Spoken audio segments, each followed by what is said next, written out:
name's Alyssa Vasquez. Zachary Sabito. Brianna Agner. And Kyle Glaive. And our country that we're doing is Norway. Okay, so Norway is located on the northeastern side of Europe. It also borders with Finland and Sweden as part of the Peninsula Island. They have a very strong culture as well as a very strategic economic system, also known for their beautiful scenery. So it's a very large population that is Christian. Religion is very big here. Approximately 3.5 million. So about over half the population in Norway belongs to the Evangelic Lutheran Church. Sorry if I mispronounced that. The society pieces. So their society is really simplistic. They really don't go for real fancy things, more bare necessities, stuff like that. All about respect, tolerance.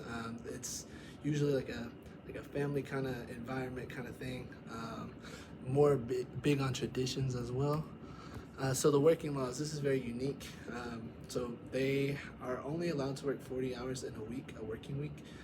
If there's any need for overtime, they actually have to put this in the request as far as their boss's boss.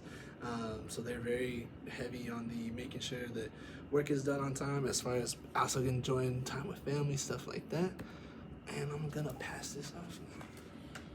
All right, so the kind of things that are enforced by the government is one, paternity leave. There's a flat rate for taxpayers for 27% to go to healthcare, hospitals, and education and transport. And this allows like people to like go on maternity leave. And there's also healthcare. Norway owns about 60% of their national wealth, representing the third of their own GDP, and they push this along towards healthcare, and it allows them to provide for their people, so like they get healthcare. And then with regulations, every citizen has free healthcare up until the age of 18. And then with taxes, when welcoming a child to your family, you're able to take up a year off of work, and this is because like like I said, the taxes that they have to implement that is like it caters around more family nature. So they're more based on family values than work heavy. That's also why they had only you can work up to only 40 hours a week. And then so like their splits of their market, a large amount of the workers, like 50%, they work directly in their export economy. Their minimum wage there isn't really a minimum wage. It's more so based on how hard you're working, essentially. There's fixed rates, but you can ask for a raise or get an increase in your price. 20% is for skilled-based workers. So all that is that people that have to go to school to get a job, and like 20% of that is like how their economy is set up. And then another 30% of that is people working in public populations like field, like health and education. So some of their major markets include fish, oil and gas, minerals, and tourism.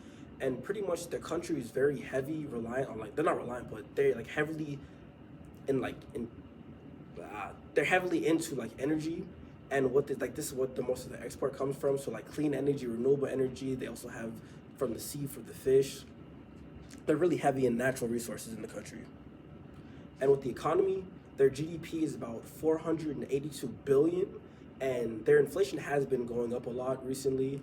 In January, it's been up 7% from this last month, and it also has a mixed economy. And what that is pretty much the government, while it doesn't fully control the entire economy, it controls some aspects. And what those aspects are the natural resources, like ownership of area and natural resources. Another thing is the Norwegian krone is about 0.98 cents to the USD. And the form of government they have is a constitutional monarchy. Their powers are separated into the cabinet, parliament, and the Supreme Court.